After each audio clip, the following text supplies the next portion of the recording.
back out. He gets the scan down and picks those off rather easily. But now there's a DT coming down into the natural. Building a missile turret is a little bit delayed. This is going to get picked off before it can really do anything. He needs to lift this, that way the DT cannon can get into the main, but it's too late. There's already a DT in the main. So now all the SCVs are forced to run away from the main, running straight into another DT down at the natural. Cancels the missile turret. Here comes the army, picking off one DT. The second DT kind of gets noticed by accident and dies. And so there's almost no mining going on right now for Kiri. This DT is trying to do work down here at the command center. He's just going to scan and pick it off. He's got plenty of energy for it. There it goes. DT getting picked off, so a lot of good harassment done by Nemesys. It's 30 food supply ahead. Kiri, I think, with the economy lead. Again, Nemesys overproducing on the workers. He's got 60 workers trying to mine off of 2 bases. So it's giving him a lot of resources now, but it's going to end up really hampering his ability to form up a massive ball like he needs to. 4 more DTs coming down now. Running down, they're going to probably destroy these rocks into this, or they're just going to kind of hang out and wait. Kiri's getting enough time to rebuild all of his workers, get his supply back up. He's almost catching up to the supply deficit he had earlier. Nemesys now taking his third.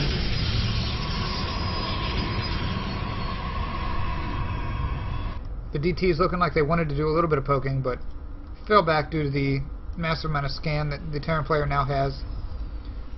Actually, no, he really doesn't have that much energy for scan. He's just now getting enough for it right there. Here comes a DT. It's going to get scouted immediately by this missile turret here. There's actually 2 of them. So this is going to get held off very easily. Dark Templar going down, dealing almost no damage. Only a single swipe at that bunker. Really nice defense by Kiri. Definitely would have noticed it.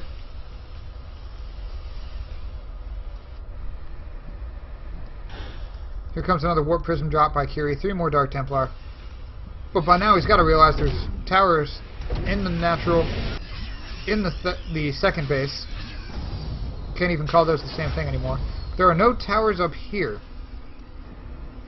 Realistically, this Warp Prism could drop right here, and Dark Templar would have free reign all over the base.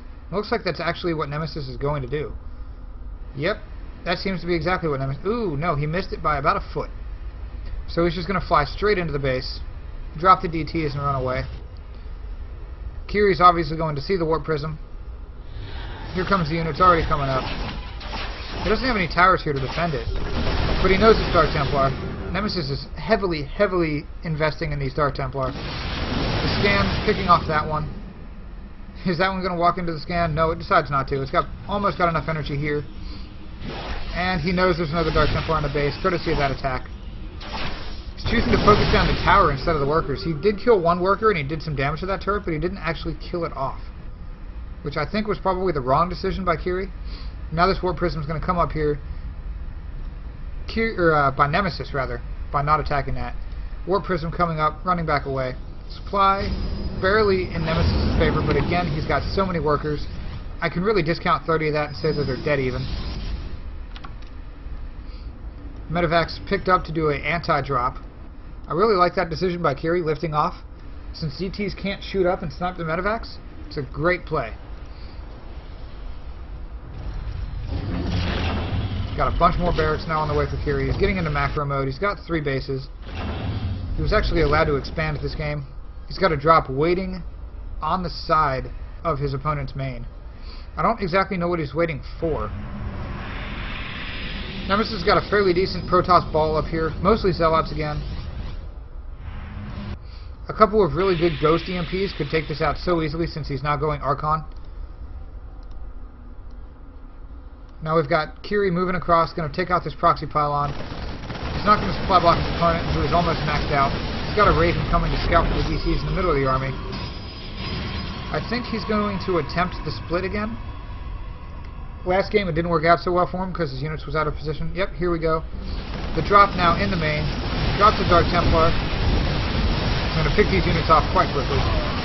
1 Marine falling down for free. 2 Marines now down. But so many probes died. Nemesys didn't pull off at all until just now. That is such a strange reaction from Nemesys. He just spawned the DT and didn't do anything with his drones. He allowed a lot of drones to just die for free.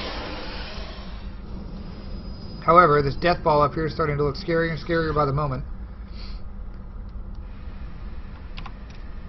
Army supply tab shows Nemesys is ahead.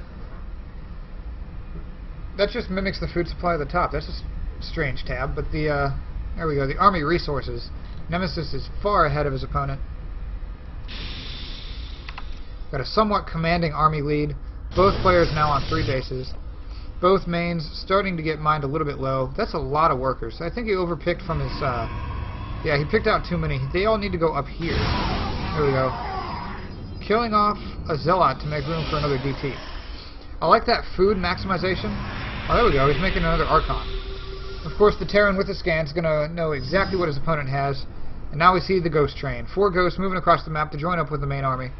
EMP is going to be so devastating against the Archons, whose primary health is shields. Every EMP is 100 damage to each of those Archons in a small burst. Takes a lot of the health of the Zealots away instantly. Takes down those sentries almost instantly. Charge bots move in and get picked off the tree. The Colossi are going to be able to do so much damage.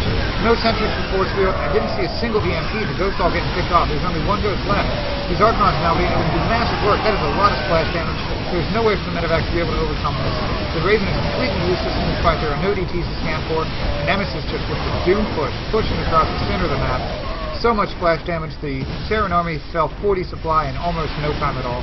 The Vikings now trying to pick off the Colossi. Don't even... There we go. They get 1 before they're finally all picked off.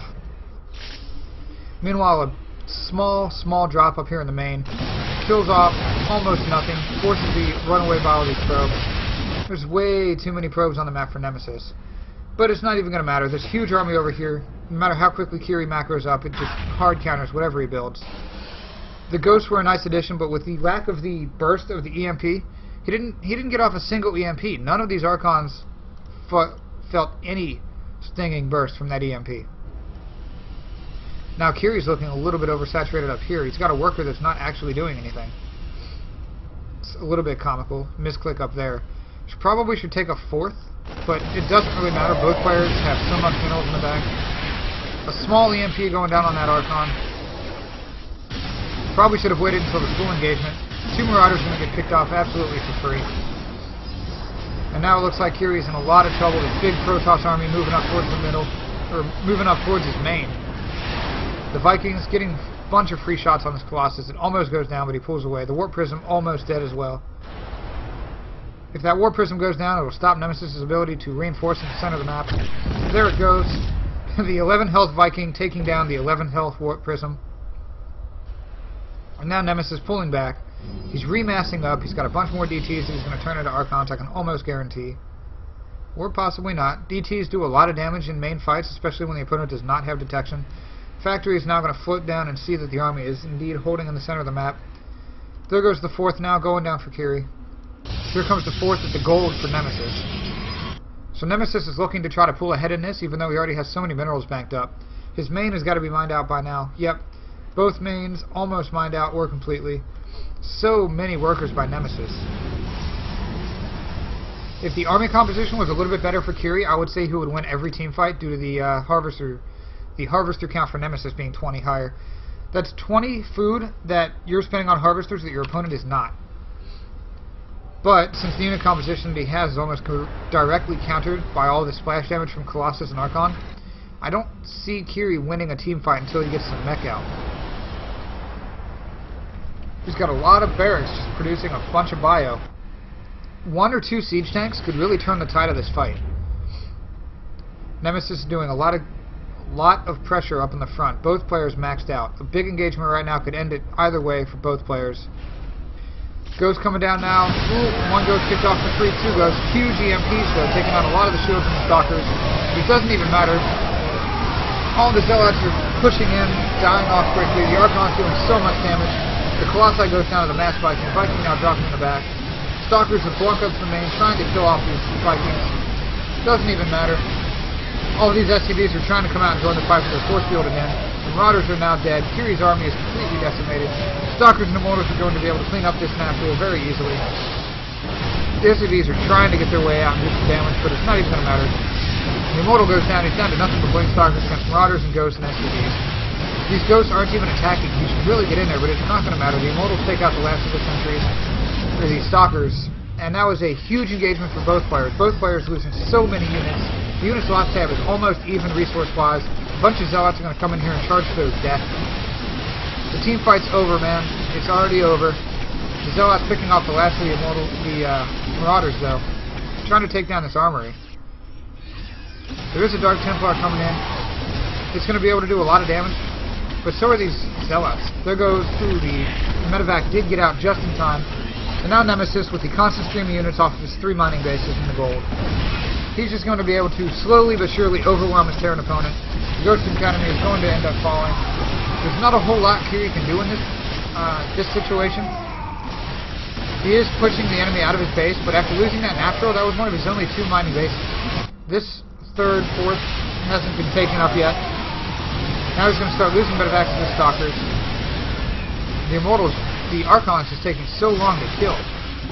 350 shields with 2 armor upgrade is kind of insane. This Colossi now coming in, 2-2 on the Protoss, 3-0 on the Terran. I don't agree with that upgrade cap at all. Protoss units are so beefy.